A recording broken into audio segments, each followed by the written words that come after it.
We have special guests with us, Nicolas Hulscherem, epidemiologist, administrator at the McCullough Foundation. He's here to talk about the latest study on sunscreen. Hi, Nicholas. How are you? I'm great. Thanks for having me. Now, we've covered this story before using our source was a Midwestern doctor Substack, and he did a deep dive and found out that the people who were exposed the most to sun got the least amount of the deadly kind of sun cancer or skin cancer, which is melanoma. That's the deadliest form. And it turns out that the parts of their skin that didn't get sun was where that kind of cancer showed up. And they've known this for a long time. They've done studies where they've looked at office workers and people who worked outside. And it seems like the more sun you get, the more of a kind of a resistance you get to the deadly kind of skin cancer. So I just want to play this. This was you talking to our good friend Matthew Gates. Is sunscreen causing cancer? An article published by Nicolas Hulscherem outlines a striking medical condition. It highlights a massive UK biobank cohort study of over 470,000 participants, and it reveals that individuals who use sunscreen more frequently face a significant higher risk of multiple skin cancers. Shockingly, this positive correlation spans melanoma, basal cell carcinoma, and squamous cell carcinoma. Crucially, this elevated risk persists even after researchers adjusted for different age, sex, skin color, and sunburn history. You've got to be thinking, why are global skin cancer rates continuously on the rise despite decades of sunscreen use? So how is this actually happening? Some think that mainstream chemical UV filters, such as oxybenzone and oxonixate and oxocreolene, along with toxic contaminants like aluminum, may act as dangerous pro-oxidants or hormone disruptors directly within the human body. Moreover, blocking beneficial sunlight halts key vitamin D protection. Have we put too much conventional blind trust in chemical sun protection? Have I been lied to as a Florida man about sunscreen protecting me from cancer? Yes, it appears we've all been lied to, unfortunately. This massive study of over 470,000 people confirms it. It's very worrisome that when they compared sunscreen users to non-sunscreen users, the sunscreen users faced increased risks of all the major skin cancers: melanoma, squamous cell carcinoma, and basal cell carcinoma. So all of these cancers were up, but the most worrisome finding was that invasive melanoma was 300% higher risk in the sunscreen users. Well, what they accounted for in this study was all the major skin cancer risk factors to isolate, well, was it just the sunscreen use or was it these other factors? So they accounted for skin color, time spent outdoors, and many other things, sex, age, and they still found these increased risks of the cancers. So what I would say is avoid sunscreens if you really have to use it. If you'll be out in the sun for 6 hours, midsummer day, you still want to use something. I would use zinc-based sunscreen, not oxybenzone, none of those hormone-disrupting chemicals. Yeah, exactly. And you also want to get sun. You want, basically your body needs it. You need the vitamin D production. So for example, when you use sunscreen all the time, you're blocking your body's ability to synthesize vitamin D, which is critical for cancer defense. So you do not want to shut that off. Well, that would be the most recent one, but I think what's important to talk about is the one before that, and then so what led up to this latest one. So before that, the backstory is in 2018, a meta-analysis was published. A meta-analysis is literally a combination of every single study ever done on a topic. So they did a meta-analysis on the risk of skin cancer with sunscreen use compared to no sunscreen use. There was 30 studies. So all 30 of these studies since the 1980s was in this meta-analysis. When they combined all this 30 studies combined over the 40 years, shows that, yeah, there is technically a higher risk of getting skin cancer when using sunscreen. So now we get to the important part. Over those 40 years, there was 370,000 people. Then we got to this next study in 2023 that had 470,000 people, larger than the 30 studies combined previously. And so the latest study found sunscreen users had increased risks of every single type of skin cancer, including invasive melanoma, squamous cell carcinoma, and basal cell carcinoma. But the invasive melanoma was 300% higher in the sunscreen users, higher than all the other cancers. And particularly what the study did, so not only was it the largest, but they accounted for all the major skin cancer risk factors as the confounding variable. So they were able to isolate the effect of the sunscreen use. So they accounted for time spent outdoors, sunburn history, skin color, age, gender, literally everything.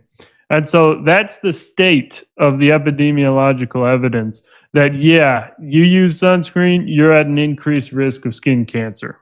I saw so there was a lot of pushback, obviously. So people don't realize that doctors, maybe they do now because of COVID, are just as easily bought off and corrupted as a used car salesman. And in fact, you don't become a doctor because you oppose what's in the medical books or the medical dogma.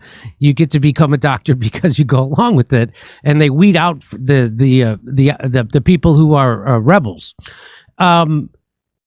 But I wanted to, so this is what, I'm just going to give an example of the kind of pushback.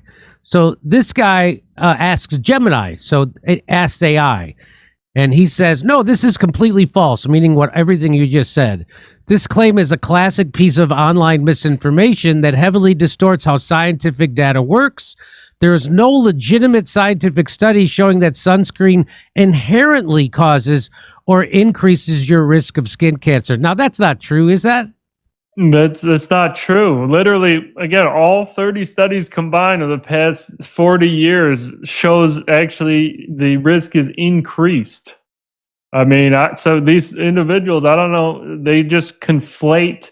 They basically make stuff up because they don't want to believe it's true, unfortunately. So what they'll say is, oh, it's just an association, and it's the sunscreen paradox, where sunscreen users just go out in the sun more. But that doesn't explain why the study that accounted for going out in the sun more still found the increased risks in cancers. Well, here's exactly what you're talking about. They claim it's a paradox, right? So here's what he says. The sunscreen paradox, why the numbers are skewed. When researchers look at large observational population data, like the UK Biobank studies, they sometimes find that people who report using sunscreen also have higher rates of skin cancer. However, sunscreen isn't causing the cancer. Who uses sunscreen the most? People who have pale skin, burn easily, have a family history of skin cancer, or plan to spend hours out baking on the beach. These individuals already have a massively elevated baseline risk for skin cancer. And when there's basically arguments over these population level estimates, that's when, like you did, we have to look into the biological plausibility. And there's lots of biological plausibility behind sunscreens causing cancer. The first one is that a recent analysis of like hundreds of sunscreen products found that 27% of them are contaminated with benzene, a known human carcinogen.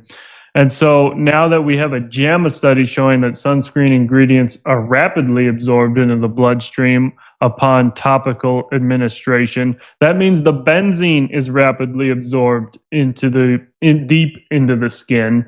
And so you literally are slathering carcinogens over yourself while at the same time blocking vitamin D production, which is literally critical for cancer defense. And so you run into this stuff all the time when you post stuff that is heterodox to the line on sunscreen or anything medical.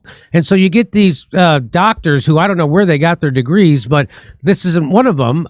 This guy, Yannick Bukcella, MD, he says, there is no evidence sunscreen causes cancer. None. Of course, we just told you about all the studies that say exactly that.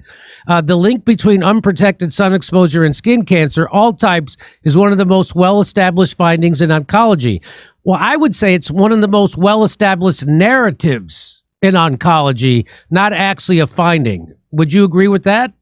Yeah, I agree with that exactly. It's the same kind of dogma with everything we've heard of. And it's not. It's just like you said, the most well-established narrative that's been perpetuated for many decades. And so those who have clung on to that for, 30 years of their professional life, they don't want to let go of it, and they will cling to the old narrative for as long as they can. But you cannot dispute slathering carcinogens on yourself as not possibly causing skin cancer. So starting with benzene, that's not supposed to be in there. It's just usually gets there from some contamination during manufacturing. But again, it's in like 1 in 4 sunscreens. The other things, the primary active ingredients in many sunscreens are oxybenzone and avobenzone. These are potent hormone disrupting chemicals that are highly toxic to human cells. And so,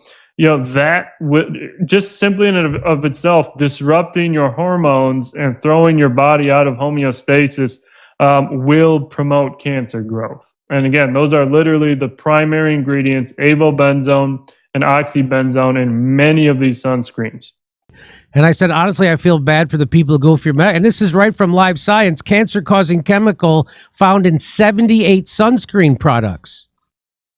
That's not disputed, by the way. The independent lab that made the finding is calling on the FDA to recall these sunscreen products. I say I'm citing myriad studies contained in Midwestern Doctor's Substack, where he cited common toxic chemicals used in UV filters in many sunscreens that face scrutiny for potential carcinogens, toxicity, absorption into the bloodstream, endocrine disruption, which is what you were just talking about, skin allergies, and environmental harm. Like, you can't even wear sunscreen in the ocean when you go swimming in Hawaii because it kills the coral reef. If it kills the coral reef, imagine what it's doing to you. After it's already diluted in the seawater, it'll still kill the coral reef. You're putting it right into your bloodstream. And here's some of those chemicals. Oxybenzone, most frequently cited as concerning. It absorbs readily through the skin, acts as a potential endocrine hormone disruptor, and has been linked in studies to reproductive issues, allergies, coral bleaching. FDA studies show bloodstream absorption. It's banned in places like Hawaii. How do you say that? Oh boy. It doesn't matter. Strong evidence of endocrine disruption, also absorbed systemically and environmentally harmful to reefs. Homosalate, potential hormone disruption. So this is all the stuff that's in sunscreen. Here's some more. Avobenzone, some evidence of endocrine effects and absorption, can deregulate and produce byproducts. And then octocrylene, absorbed systemically, linked to allergies and potential degradation into benzophenone, a suspected carcinogen. So, and then octosalate, absorbed through the with weaker evidence of other harm. So, it sounds about right. It sounds very accurate. Unfortunately,